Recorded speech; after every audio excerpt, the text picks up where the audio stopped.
أبدا هذا كجوجا saad arkaysaan maanta waxaa la joogaa odayaashii ka mid ahaa magaalada Shineele ama gobolka City oo hadda garabkayga jooga oo la yiraahdo Giiri Cumar Ugaas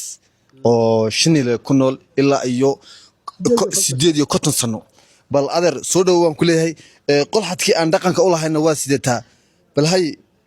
afkan ula soo jeeday qol xataa waxaan u sidanaa cadowgaan u sidanaa hay cadowgana waan u sidanaa waaga hore ee dhulka qumanaa finis baan yeelaynay dahab badan oo dhulka ayaan ugu xiriiri jiray bilo xarago jagagac dhaliyaray iyaan ka siinay hubna muu galaa baaska kanaan ka jecelahay qoriga baaska kaabaan ka soo jecelahay sidaan la isku garab joognaa saa ku marinaya qolxadku maxaa tiri ma laamo maxaa tiri diglaan dalka kuma laamo diglaan kolka kuma laamo iyaan oranayna ina ka bila dig bad ku celinaysaa waan kaaga tulayaao ilmaha jimaata صح هاي عالية لو محد الشعب كي داونات كله هاي فرين waxaan kale ahay waa dhalinyarteeni oo si fiican maanta adduunka aan noo tusaysa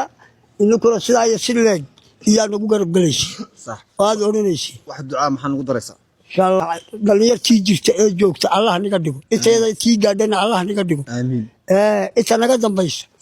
naga dambaysa inay aabi waxna bari weeyaan ay ku ilaahiin صح iyaan ilaahay libaynayna ان شاء الله amiin ilaahayna barakadii nabiga Allah nagasho amiin ilayka dadka muslimiinta ba dhamaantii amiin ma sha Allah Allah intaan ilaahu naxariiso amiin